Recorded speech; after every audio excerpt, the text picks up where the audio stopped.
पढ़ने का चश्मा। एक गांव में किसान रहता था। एक दिन सुबह सुबह सुबह वो अपनी जमीन के जरूरी कागजात लेकर वकील के पास गया। वकील साहब सुबह की सैर करके आए थे। किसान ने वकील साहब को नमस्कार किया और बोला, साहब यह कागज मुझे पढ़कर सुना दो। वकील ने अपने मुनीम मुंशी से कहा कि पढ़ने वाला चश्मा ले आओ। वह चश्मा ले आया और वकील चश्मा लगा करके उन कागजों को पढ़ने लगा।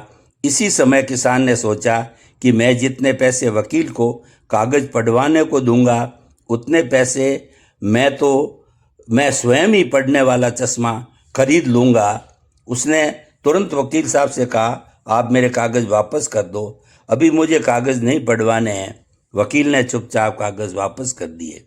अब वो किसान एक चश्मे वाली दुकान पर गया और बोला, भाई साहब मुझे एक पढ़ने वाला चश्मा बना कर दो। दुकानदार ने एक फ्रेम में लेंस लगाकर किसान को दे दिया तथा साथ में एक पुस्तक देते हुए कहा कि लो इसको पढ़ो।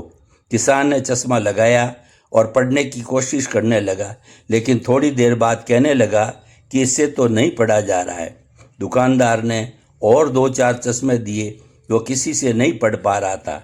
आखिरकार दुकानदार ने सोचा इसको हिंदी पढ़नी नहीं आती होगी, तो उसने उर्दू की पुस्तक दी और पूछा, अब पढ़ने में आ रहा है? तो किसान बोला, नहीं आ रहा है। दुकानदार ने सोचा शायद अंग्रेजी आती होगी, तो उसने अंग्रेजी की पुस्तक दी और पूछा कि यह पढ़ने में आ रहा है?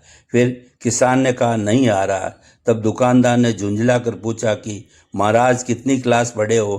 किसान बोला, एक भी नहीं।